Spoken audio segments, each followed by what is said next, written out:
Discuss करने जा रहे हैं वो है आर्ग्यूमेंट पासिंग इन फंक्शंस। हमने अपने लास्ट वीडियो लेक्चर में देखा कि आपके पास डिफरेंट तरह के फंक्शंस होते हैं। उन फंक्शंस में कुछ एक फंक्शंस ऐसे होते हैं जिसमें आप किसी तरह के आर्ग्यूमेंट्स या डेटा को कॉलिंग फंक्शन से कॉल्ड फंक्शन के ऊपर सेंड करते हो। तो जब भी आप किसी तरह के आर्ग्यूमेंट्स या डेटा को अपने कॉलिंग फंक्शन से कॉल्ड फंक्शन को सेंड करते हो तो उसके लिए हमारे पास सी लैंग्वेज के अंदर डिफरेंट तरह की टेक्निक्स अवेलेबल हैं।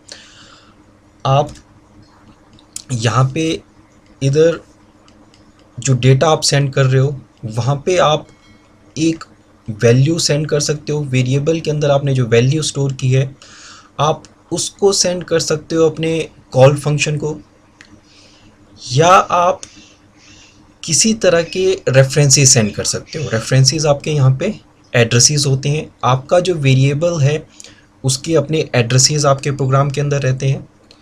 उस एड्रेस पे आप किसी तरह की वैल्यू स्टोर करते हो। तो instead of sending the value आप वहाँ पे उस वैल्यू के एड्रेसेस को भी सेंड कर सकते हो, जिसमें आपका कॉल्ड फंक्शन उस एड्रेस को एक्सेस करके उस एड्रेस के ऊपर जो आपकी डेटा स्टोर होता है वो उसको एक्सेस कर सकता है। तो बेसिकली हमारे पास यहाँ पे जो आर्ग्यूमेंट आप सेंड करते हो, पास करते हो अपने कॉल्ड फंक्शन को, वो आपके पास दो तरीके से होता है, pass by value and pass by reference. अब फर्स्ट वन आपके पास यहाँ पे आता है, that one is your pass by value. Pass by value के अंदर हम कॉलिंग फंक्शन से कॉल्ड फंक्शन को वेरिएबल के अंदर जो वैल्यू स्टोर होती है उसको सेंड किया जाता है। जैसे आपकी स्क्रीन के ऊपर यहाँ पे एक एग्जांपल के तौर पे एक प्रोग्राम बनाया गया है। यहाँ पे हम सम कैलकुलेट कर रहे हैं। सम कैलकुलेट करने के लिए आपने कैलसम नाम का एक वेरिएबल बनाया है जिसको आप पहले से ही डिक्लेयर कर रहे हो। हमने यहाँ पे ये आपकी फंक्शन डिक्लेरेशन है। यहाँ पे हम इंट कैलसम पैरेंथेसिस के अंदर int x comma int y comma int z, तीन तरह के वेरिएबल्स की वैल्यू को सेंड किया जा रहा है जो आपके पास इंट टाइप के हैं, और उनके जो नाम रखे गए हैं that one is your x Y and z. ये तीन वेरिएबल आप अपने कॉल्ड फंक्शन के अंदर यूज़ करने जा रहे हो। आफ्टर दैट आपका मेन फंक्शन आता है। यहाँ पे आपके पास आपने वेरिएबल डिक्लेयर की हैं int a b c and sum. Then आपने यहाँ पे यूज़र से इनपुट के लिए एक मैसेज स्क्रीन के ऊपर शो किया कि एंटर 3 नंबर्स। आप यहाँ पे नेक्स्ट स्कैनएफ यूज़ कर रहे हो जहाँ पे आप 3 नंबर्स की इनपुट ले रहे हो थ्रू यूज़र, जिनको आप address of A, address of B और address of C, A B और सी वेरिएबल के अंदर इनको स्टोर किया जा रहा है। आफ्टर दैट आपने सम एक वेरिएबल डिक्लेयर किया है, उसको आप वैल्यू असाइन कर रहे हो कैलसम ए बी सी। तो यहाँ पे आपने कैलसम फंक्शन को कॉल किया है, मगर आप पैरेंथेसिस के अंदर यहाँ पे वेरिएबल का नाम दे रहे हो। तो मतलब आप क्या है, इन वेरिएबल्स में आपने जो वैल्यू स्टोर की है आप उसको सेंड कर रहे हो टू द कॉल्ड फंक्शन। तो ये आपके पास फंक्शन कॉल है। यहाँ से जैसे ही आपका ये कैलसम फंक्शन यहाँ पे एग्जीक्यूट होगा, आपकी ये स्टेटमेंट एग्जीक्यूट होगी, आपका जो प्रोग्राम है उसका जो कंट्रोल है आपकी इस लाइन से डायरेक्टली जंप करके आ जाएगा आपके कॉल फंक्शन के ऊपर। अब यहाँ पे आपने फंक्शन डेफिनेशन लिखी है int calcsum int X int Y and int Z. तो बेसिकली यहाँ पे ए बी और सी इन वेरिएबल्स में जो वैल्यू सेंड की है वो आपकी ट्रांसमिट हो जाएगी यहाँ पे आपके एक्स वाई और जेड वेरिएबल के अंदर। तो बेसिकली ए वेरिएबल के अंदर जो वैल्यू होगी वो आपके एक्स वेरिएबल में स्टोर हो जाएगी, बी वेरिएबल में जो वैल्यू स्टोर होगी वो आपके वाई वेरिएबल में स्टोर हो जाएगी, और सी के अंदर जो वैल्यू होगी वो आपके जेड वेरिएबल के ऊपर ट्रांसफ़र हो जाएगी। अब ये जो बेसिकली आपका ट्रांसफ़र होगा, सपोज आपके पास जैसे आपके पास ए बी और सी वेरिएबल है, आपका जो ए वेरिएबल है वो आपके मेमोरी लोकेशन पे 1000 पे स्टोर है। 1000 मेमोरी एड्रेस है जिसमें आपका ए वेरिएबल स्टोर है। तो इसके अंदर सपोज आपने एक जो वैल्यू स्टोर की है that one is 10। Second one आपका जो बी वेरिएबल है वो आपके मेमोरी लोकेशन पे 10,000 टू एड्रेस के ऊपर स्टोर्ड है, उसमें आपने वैल्यू स्टोर की है 12। नेक्स्ट आपका सी वेरिएबल है, सी वेरिएबल का जो मेमोरी एड्रेस है दैट वन इज योर 1004, उसके अंदर आपने वैल्यू स्टोर किया दैट वन इज योर 41। तो जब आपका ये इस फंक्शन के थ्रू आपने इस स्टेटमेंट के थ्रू आपने जो फंक्शन को कॉल किया, तो उस टाइम के ऊपर इन मेमोरी एड्रेसेस के ऊपर जो डेटा था वो ट्रांसमिट हो गया आपके एक्स वाई और जेड वेरिएबल के ऊपर। अब आपके जो एक्स वाई और जेड वेरिएबल है वो आपका एक्स वेरिएबल 2000 मेमोरी एड्रेस के ऊपर है, वाई वेरिएबल आपका 2002 मेमोरी एड्रेस के ऊपर है और जेड वेरिएबल आपका 2004 मेमोरी एड्रेस के ऊपर स्टोर है। तो बेसिकली यहाँ पे आप जब वैल्यूज ट्रांसमिट कर रहे हो ए टू एक्स, तो वैल्यू तो आपकी जो वेरिएबल के अंदर है 10, ए वेरिएबल से आप 10 वैल्यू एक्स के ऊपर सेंड कर रहे हो, मगर यहाँ पे जो दोनों वेरिएबल्स हैं उनके एड्रेसेस आपके डिफरेंट हैं। तो बेसिकली यहाँ पे आपके मेमोरी एड्रेसेस डिफरेंट होने की वजह से जब आप वैल्यू ट्रांसमिट करते हो तो आपका जो फंक्शन है वो उन वैल्यूज़ को स्टोर करने के लिए एक डिफरेंट मेमोरी लोकेशन का यूज़ करेगा। दोनों वेरिएबल्स की जो वैल्यूज़ होंगी वो आपकी डिफरेंट रहेंगी। आफ्टर दैट जब आपकी वैल्यूज़ आपके नए मेमोरी एड्रेस के ऊपर ट्रांसमिट होगी, तो यहाँ पे अब आपका जब फंक्शन कैलकुलेट हुआ, यहाँ पे आपका डी वेरिएबल डिक्लेयर किया, D is equal to X Y and G. इसने एक्स के अंदर जो वैल्यू थी, वाई के अंदर जो वैल्यू थी और जेड के अंदर जो वैल्यू थी उनका यूज़ करके यहाँ पे आपका एक सम कैलकुलेट किया और बाद में हम यहाँ पे यूज़ कर रहे हैं रिटर्न डी। तो यहाँ पे हम रिटर्न स्टेटमेंट यूज़ कर रहे हैं। आफ्टर दैट रिटर्न डी जो यूज़ करोगे, ये रिटर्न स्टेटमेंट आपकी इस डी वेरिएबल के अंदर जो वैल्यू स्टोर होगी उसको वापस सेंड करेगा जहाँ से ये फंक्शन आपका कॉल किया गया था।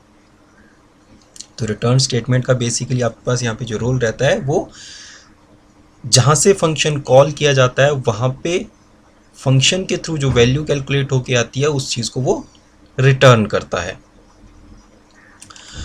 अब आपके पास जब हम पास बाय वैल्यू टेक्निक यूज़ करते हैं तो इस केस में आपका जो कॉल्ड फंक्शन होता है, जिस फंक्शन को कॉल किया गया है, इसके अंदर अगर वैल्यूज़ के ऊपर किसी तरह के चेंजेस किए जाएं तो वो चेंजेस आपके कॉलिंग फंक्शन के अंदर रिफ्लेक्ट नहीं होते हैं। जैसे यहाँ पे आपके पास जो डिफरेंट तरह की वैल्यूज़ हैं आपके पास एक्स वाई और जेड में, बेसिकली ये वैल्यू आपके क्या है ए बी और सी वेरिएबल से ट्रांसमिट की गई थी, मगर आफ्टर ट्रांसमिशन अगर आपके कॉल्ड फंक्शन के अंदर एक्स वाई और जेड वेरिएबल में जो वैल्यू स्टोर की है इसमें किसी तरह के चेंजेस किए जाएँ, जैसे एक्स में आपने 10 स्टोर किया था, 10 की जगह यहाँ पे आपने किसी तरह का कोई स्टेटमेंट बनाई, कोई इंस्ट्रक्शन लिखी, उसमें आपने एक्स की वैल्यू को इंक्रीमेंट किया, सपोज आपकी एक्स की वैल्यू इंक्रीमेंट होकर यहाँ पे बन जाएगी 11। तो इसका मतलब ये नहीं होगा कि जब आपने अपने कॉल्ड फंक्शन के अंदर वैल्यूज़ में किसी तरह के चेंजेस किए हैं, वेरिएबल की वैल्यू में किसी तरह के चेंजेस किए, तो वो आपके जो कॉल्ड फंक्शन है वहाँ पे भी रिफ्लेक्ट हो, ऐसा नहीं होगा।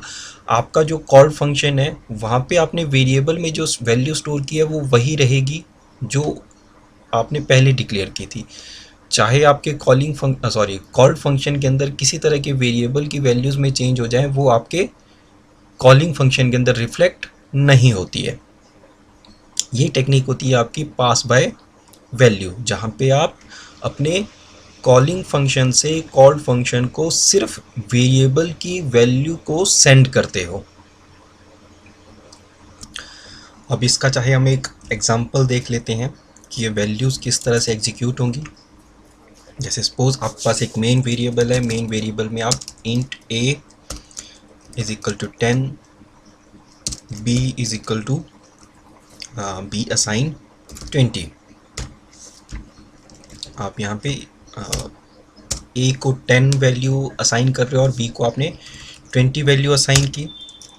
आफ्टर दैट आप यहाँ पे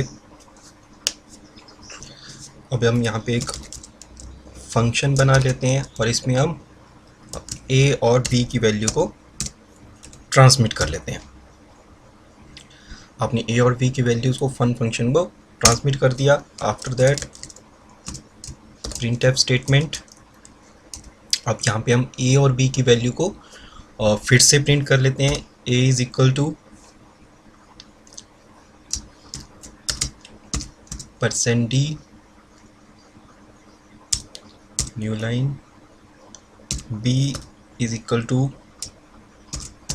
percent d comma a comma b. तो बेसिकली आपने फंक्शन कॉल किया, आफ्टर आपका फंक्शन वर्क करेगा, इसकी एग्जीक्यूशन ख़त्म होगी, उसके बाद आपकी ये प्रिंटफ स्टेटमेंट चलेगी जहाँ पे आप ए और बी की वैल्यू को प्रिंट करोगे। तो सेम हम एक ए और बी की वैल्यू को बिफोर कॉलिंग भी प्रिंट कर लेते हैं।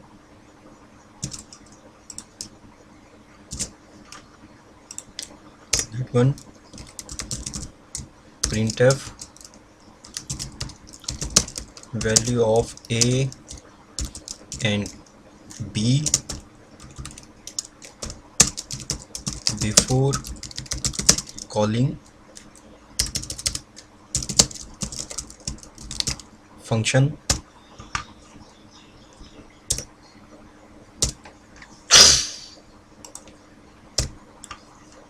सिमिलर लाइन हम एक और ले लेते हैं यहाँ पे आगे, कॉपी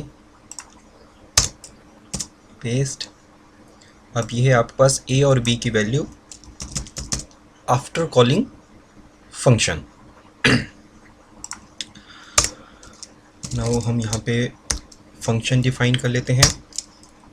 इस फंक्शन के अंदर आप int a comma int B, अब चाहे यहाँ पे हम फिर से ए और बी वेरिएबल ले रहे हैं, मगर ए वेरिएबल इस फंक्शन के अंदर डिफरेंट होगा, ए और बी वेरिएबल इस फंक्शन के अंदर डिफरेंटली वर्क करेंगे।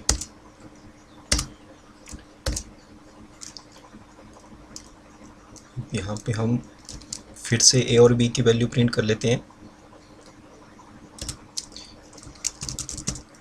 Printf value of a and b in the call function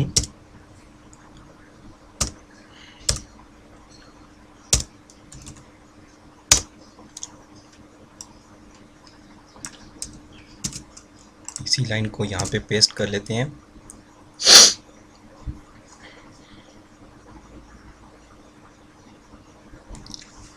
अब यहाँ पे फंक्शन को डिक्लेयर कर लेते हैं, हम किसी तरह की रिटर्न नहीं ले रहे हैं। तो यहाँ पे हम void function int a comma int b, that one is your function declaration.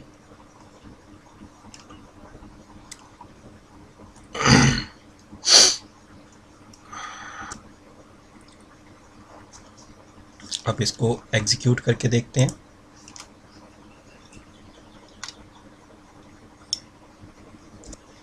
Sorry, यहाँ पे एरर आ गया, आपने यहाँ पे सेमीकोलन नहीं लगाया था। फिर से करते हैं।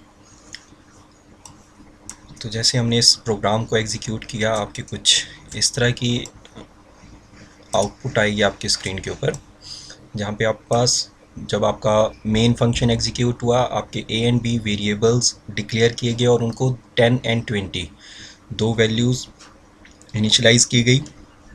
आफ्टर दैट आपकी प्रिंटफ स्टेटमेंट फर्स्ट वाली चली, value of a and b before calling function, a is equal to 10, b is equal to 20। After that आपने फंक्शन कॉल किया। फंक्शन कॉल किया तो आपने ए और बी जो वेरिएबल्स हैं इनकी वैल्यू को आपने सेंड किया अपने फन फंक्शन को। अब फन फंक्शन में हम फिर से जो वेरिएबल्स लेके चल रहे हैं int a and int b. तो यहाँ पे भी आपके जो फंक्शंस हैं नाम सेम है, मगर इनके एड्रेसेस आपके अलग रहेंगे।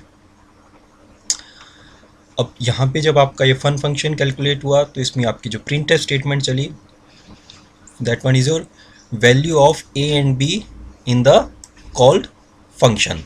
तो यहाँ आपके पास ए से आपने 10 सेंड किया था, बी से आपने 20 सेंड किया था। तो यहाँ पे अगेन आपके पास जो वैल्यूज़ है, ए के अंदर आपकी 10 होगी, बी के अंदर आपकी 20 होगी।